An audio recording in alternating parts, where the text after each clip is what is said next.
Bom, no capítulo 1 a gente vai ver sobre os princípios da linguagem de programação JavaScript. No tópico 1 a gente vai ver sobre a introdução à linguagem de programação JavaScript. Os conteúdos são: conceito da linguagem script, diferença entre Java e JavaScript, vantagens e desvantagens da linguagem script.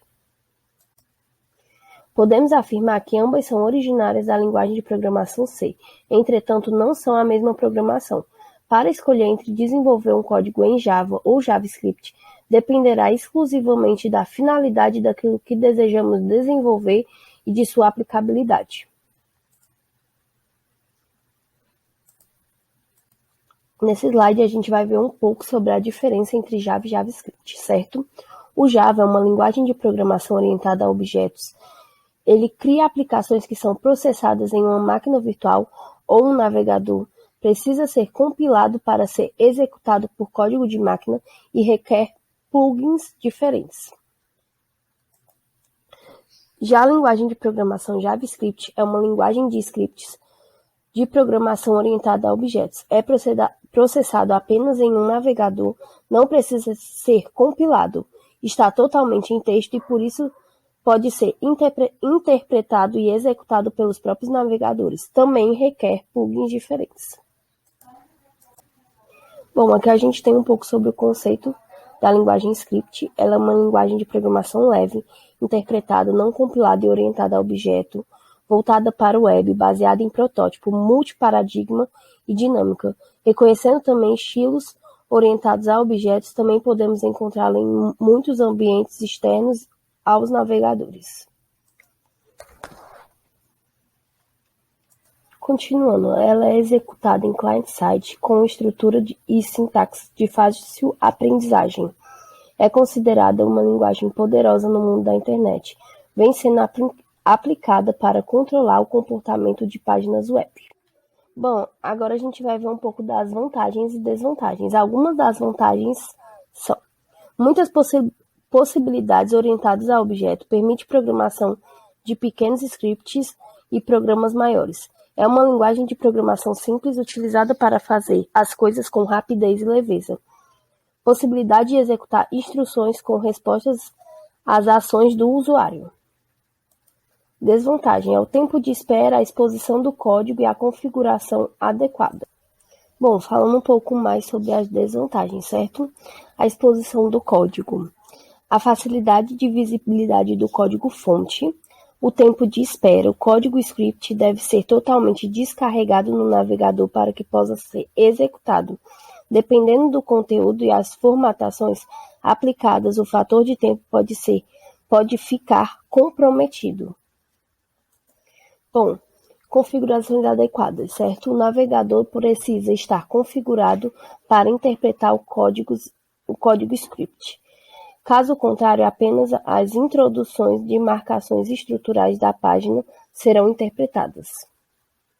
Conhecimentos necessários. Conhecer a lógica de programação, conhecer os comandos básicos de um sistema operacional, ter conceitos básicos de computação, saber como editar, salvar e executar programas. Conceito de compilação. A compilação acontece quando o código é convertido de uma linguagem natural para uma linguagem de máquina. No caso do JavaScript, o processo de compilação deve ser desconsiderado, pois os códigos JavaScript são interpretados pelos navegadores. Bom, aqui a gente tem um pouco sobre a estrutura, certo? Nessa primeira imagem, a gente tem a estrutura principal em HTML e na segunda a gente tem a estrutura em JavaScript. Bom, a gente vai iniciar agora o segundo tópico, certo?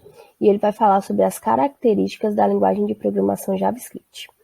Os conteúdos são a estrutura básica da linguagem JavaScript, elementos da estrutura JavaScript, relação entre objetos e métodos JavaScript e desenvolvimento dos primeiros programas em JavaScript. Bom, aqui a gente tem um exemplo, certo, da estrutura básica da linguagem JavaScript. Ela consiste em simples comandos.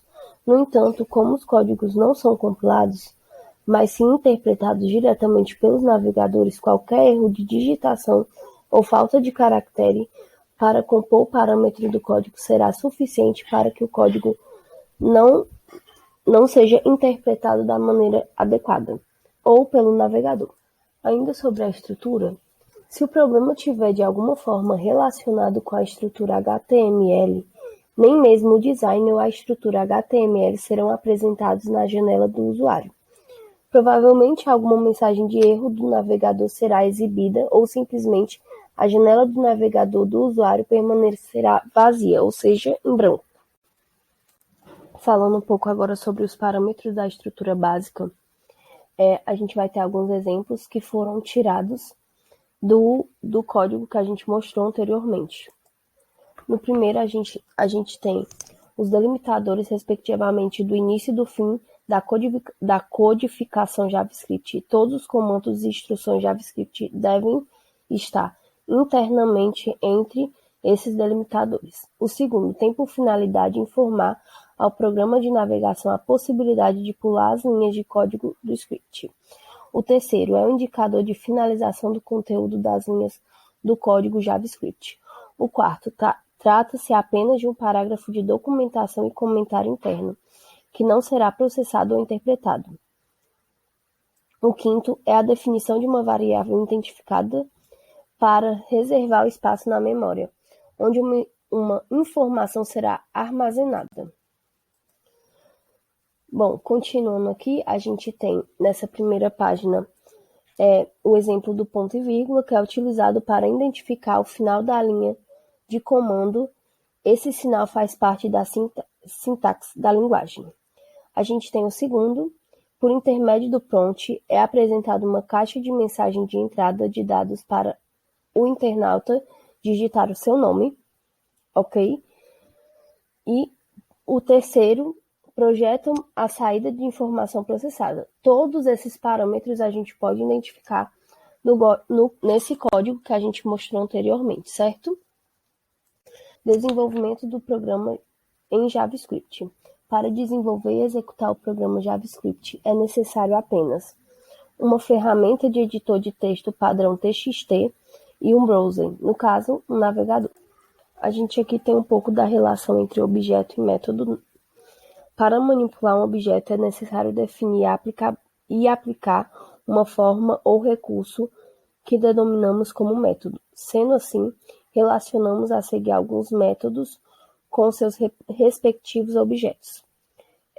Window, prompt, alert, document, form, write. No caso, o window é o objeto, o prompt é o método de entrada e o alert, método de saída. Document ou documento é o objeto, form, método de entrada e o write, a escrita, o método de saída. Aqui a gente vai falar um pouco sobre análise de código com concatenação, certo?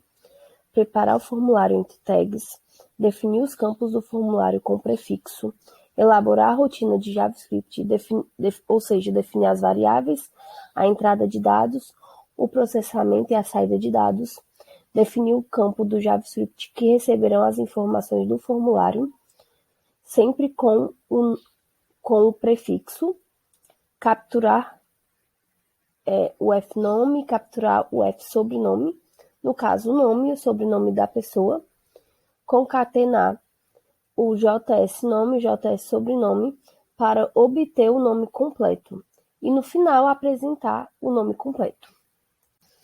Aqui a gente vai ter em destaque em que momento do código tem a parte onde a gente vai inserir os dados do usuário. Nesse script, a entrada será realizada por um pequeno formulário HTML. Então, teremos a utilização da seguinte sintaxe: document.form. É essa parte que está destacada em roxo.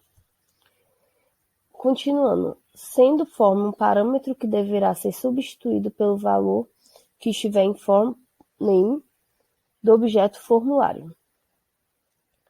E a saída será direcionada por meio do método alert do objeto window. Bom, a gente aqui tem um outro exemplo de código e a gente vai ver um pouco sobre a rotina em JavaScript.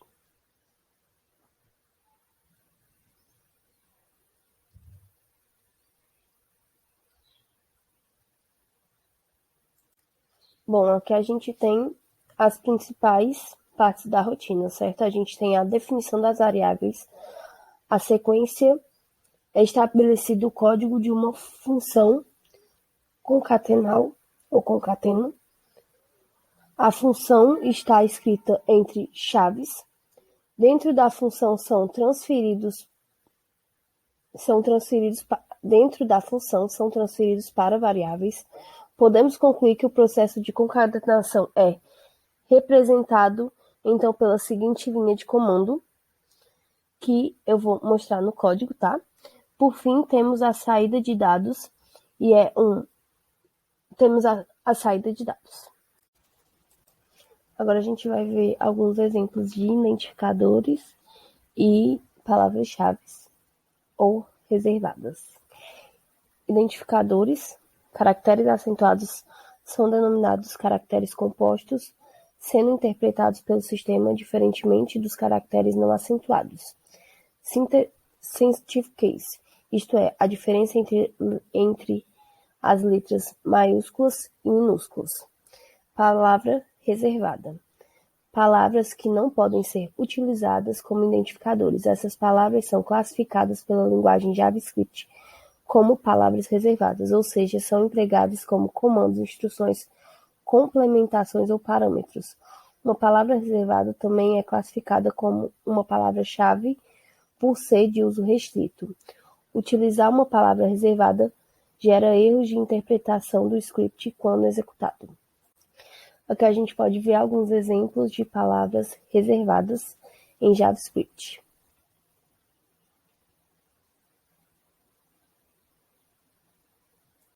Aqui a gente tem conversão para valores numéricos. O primeiro comando faz a conversão para valores inteiros e o segundo faz a conversão para valores reais, flutuantes ou fracionários. Bom, operadores são elementos que atuam sobre os operandos, no caso variáveis e constantes. São simbologias aplicadas em atribuições, relacionamentos ou comparações, cálculos, ordenações de dados e etc.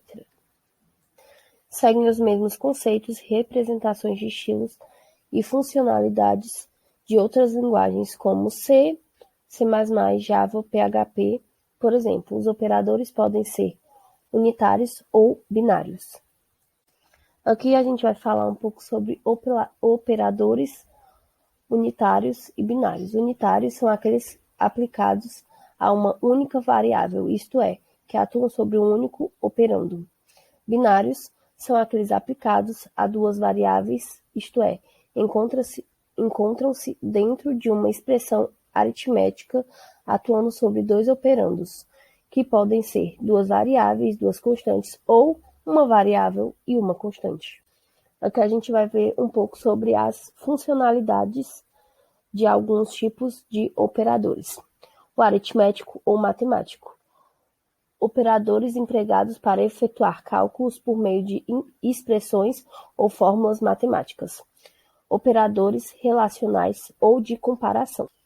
Operadores empregados dentro de uma estrutura de decisão condicional para estabelecer comparação ou conferência de valores e atributos dentro de uma relação. Essa relação busca um resultado lógico verdadeiro ou falso após a comparação de maioridade, minoridade, igualdade ou desigualdade. Operadores lógicos ou booleanos, juntamente com operadores relacionais ou de comparação, dentro de uma estrutura condicional, são os tipos de operadores empregados para processar. E aí, pessoal, só dando continuidade ao nosso curso de Introdução a JavaScript, hoje a gente vai ver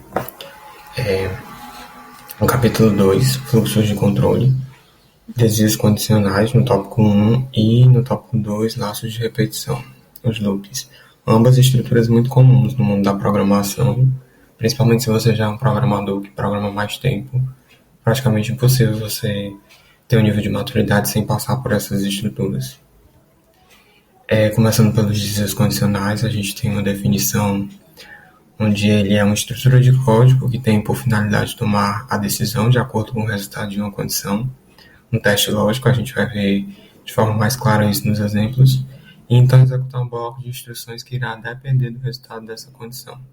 Para cada condição satisfeita ou não, você pode executar ou não determinadas instruções. É basicamente isso. Aí a estrutura básica, começando com o if else. No if a gente vai ter a condição entre aqui em azul, que está entre parênteses. Se essa condição for verdadeira, a gente executa a instrução 1. Se não, se essa condição for falsa, a gente executa essa instrução 2 ou um conjunto de instruções. Eu exemplifiquei como instrução 1, instrução 2, mas elas podem significar mais de uma instrução ao mesmo tempo.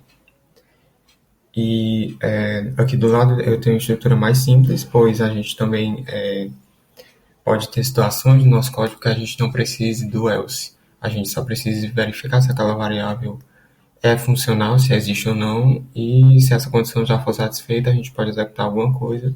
Senão, a gente pode continuar o nosso fluxo normal de execução como antes. Na estrutura básica, como exemplo de if else, eu trouxe um exemplo bem simples, na verdade, uma variável, se é brasileiro ou não. Se essa variável for verdadeira, essa pessoa nasceu no Brasil, por exemplo. Então, baseado nisso, você pode executar algumas instruções aqui dentro.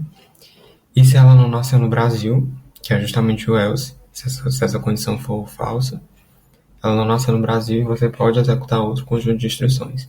E dependendo do seu uso ou não, você pode não precisar desse else, você pode precisar só saber se ele é brasileiro ou não. Depois que essa verificação acontecer, você pode seguir o seu fluxo normal de código. Os desses condicionais, os if elses aninhados. Aqui as estruturas começam a ficar um pouco mais complexas, mas ainda assim é entendível, só é necessário tomar um cuidado a mais. No caso, a gente pode usar vários if elses aninhados, no exemplo vai ficar mais claro, porque você pode ter várias condições que são satisfeitas ou não. E baseado nisso, você pode executar instruções diferentes. E, além disso, é importante analisar, como eu coloquei aqui, os casos de uso, pois em algumas vezes é melhor trocar esses if elses aninhados por switch cases, que são estruturas que a gente vai estudar mais na frente. Eu vou explicar quando eu estiver no switch case a diferença entre essas duas estruturas e quando é melhor usar cada uma, para ficar mais claro. E isso também vai exigir um nível de maturidade do programador, porque você vai programando e pegando o jeito, percebendo os casos. Isso é interessante, bem interessante. Como exemplo de if else aninhado, eu peguei uma variável idade e eu comparo se ela é menor do que 12. Se for menor do que 12, ela é uma criança. Essa pessoa, né, no caso, pode ser enquadrada como sendo uma criança. Se ela for maior do que 12 e menor do que 18, pode se enquadrar como adolescente. E se não for nem maior do que 12 nem menor do que 18, se não tiver nenhuma dessas outras situações, é um adulto, certo? Bem simples, bem básico, eu diria. Tem exemplos até mais complexos no dia a dia e até no momento de você precisar programar em um projeto mesmo, para essas situações mais elaboradas. E indo para os dias condicionais, as estruturas agora de switch case. Basicamente, switch case você vai receber uma expressão, e essa expressão pode ser um string, pode ser um valor inteiro, pode ser um float, depende muito do seu uso, da sua necessidade naquele momento. E essa expressão vai ser comparada em cada caso com o valor 1, valor 2, valor n, até o valor default. E se essa estrutura se encaixar em um desses cases, vão ser executadas essas instruções que estão dentro desse case. Se não, é o valor default que vai ser executado. Default, na tradução, né, padrão. E uma questão importante é que o uso do break ele é necessário no final de cada case, visto que se você não usar, ele pode continuar uma execução que você não queira que ele continue. Por exemplo, se você esqueceu o break aqui no No valor 1, ele vai executar as instruções do valor 1 e em seguida as instruções do valor 2, até ele achar um break. Se tiver um break aqui no valor 2, ele vai parar, mas ele vai ter necessariamente executado esses dois. Então, isso pode gerar códigos indesejáveis e resíduos no seu código. E assim sucessivamente. Ele vai procurando um break, se ele não achar, ele vai executar todos os cases, inclusive o default, e você pode ter uma problemática séria no seu código com isso. Aí aqui eu trouxe um exemplo bem simples, com a entrada, né, a expressão sendo o nome de um polígono. Se o nome desse polígono for triângulo, por exemplo, significa que ele tem 3 lados. Se ele for quadrado, 4 lados. Se, no caso dele ser um pentágono, 5 lados, assim sucessivamente, até o valor default, que é um polígono desconhecido, porque você também pode passar um nome que não seja nenhum polígono, né? Se você passar o nome de uma pessoa ou, sei lá, qualquer substantivo avulso, pode ser que isso aqui quebre. Enfim, sempre lembrando a questão do break, né? Eu não coloquei aqui porque é mais pseudocódigo, mas se fosse numa aplicação real, você teria que colocar o break aqui embaixo, break aqui embaixo, break aqui embaixo, para que você não perca as referências e que o código não saia sendo executado de forma incorreta. Indo para os laços de repetição agora, a definição é que eles são comandos que permitem interação de código, ou seja, instruções presentes no bloco sejam repetidas diversas vezes. Através de laços de repetição é possível criar programas que percorram arrays, analisando individualmente cada elemento. Na verdade, percorrer arrays é um dos grandes usos de laços de repetição, embora existam outros, claro. Laços de repetição, estrutura básica, a estrutura for, que a gente vai iniciar, mas existem os do e o while, também lá na frente, eu vou já explicar. Mas em relação à estrutura for, quem já vem de outras linguagens de programação já deve ter esse conhecimento. No primeiro, a sintaxe é essa, e no primeiro elemento aqui a gente tem a inicialização, no segundo a condição, no terceiro a expressão final. E aqui dentro a gente tem a declaração do código que vai ser iterado, né? Vai ser repetido diversas vezes. E a gente também tem uma versão no JavaScript melhorada, vamos dizer assim, desse laço for, onde você tem a variável nesse objeto. E esse objeto podendo ser um array, claro. E essa variável representa, na verdade, o endereço desse objeto. Então, por exemplo, eu tenho um array com 5 posições, como se essa variável aqui fosse a posição 1 desse array. Posição 2, posição 3, e assim ele vai iterando até a última posição desse objeto. É uma forma mais automatizada de fazer as coisas do que o for tradicional. Isso é um ganho, de certa forma, no momento da programação. A estrutura básica do for eu peguei um for bem simples, só para printar mesmo os números no console. E a gente vai printar aqui de 0 a 8 no caso. O 9 não entra, né? Porque sendo menor, ele não envolve esse 9 aqui. Se fosse menor ou igual, ele envolveria. E aí ele vai printar o 0, 1, 2 e 3 até o 8 em cada linha aqui. E você pode executar mais instruções, tá? Aqui é só um exemplo mais para didática mesmo. E aqui é a outra estrutura de for que a gente tem, onde a gente pode ter essa propriedade no objeto. Eu declaro um objeto aqui, onde você tem um objeto que tem a posição A, ela possui o valor 1, a posição B, o valor 2, e a posição C, o valor 3. E essa property, basicamente, ela vai ser esse valor aqui de A, de B e de C sendo percorrido. Então, na primeira iteração, no caso, você tem esse valor como sendo de A, que está aqui na saída, na segunda o de B e na terceira o de C.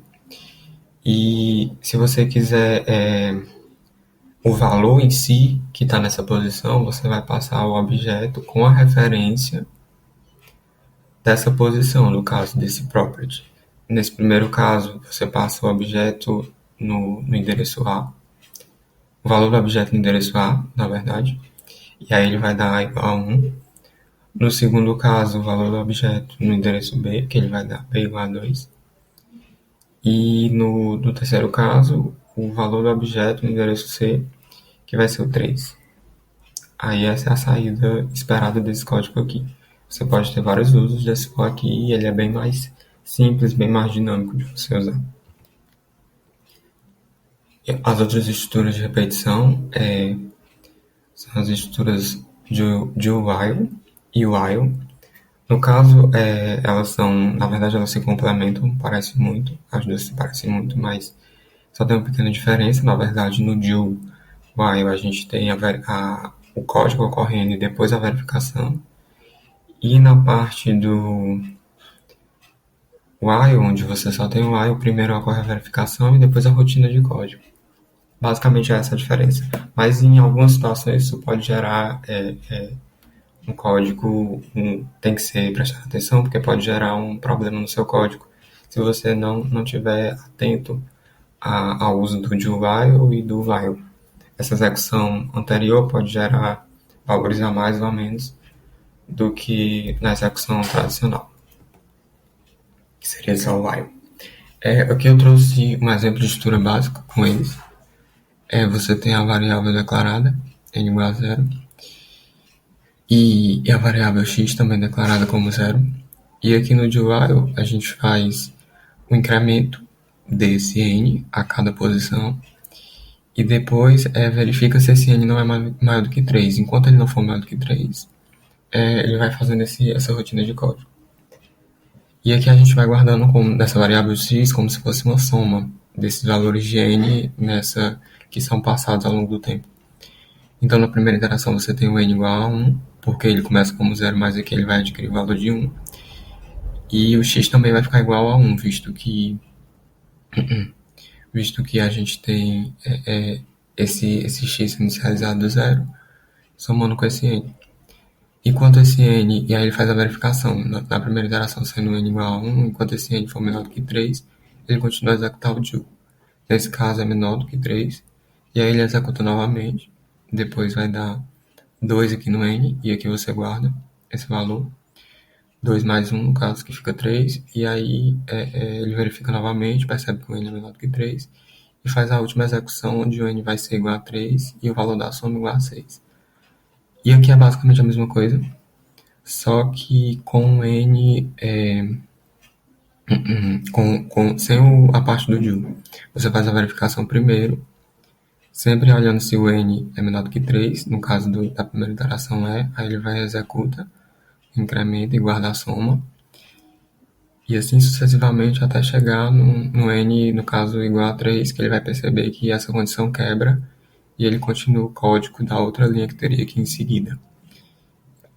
Ambas somas vão dar 6 aqui, porque esse caso ele é bem simples, mas existem, como eu disse, existem estruturas que podem não dar esse valor de primeiro, tá certo? Então é necessário tomar um certo cuidado na hora de usar um while ou um do while. Enfim, é isso.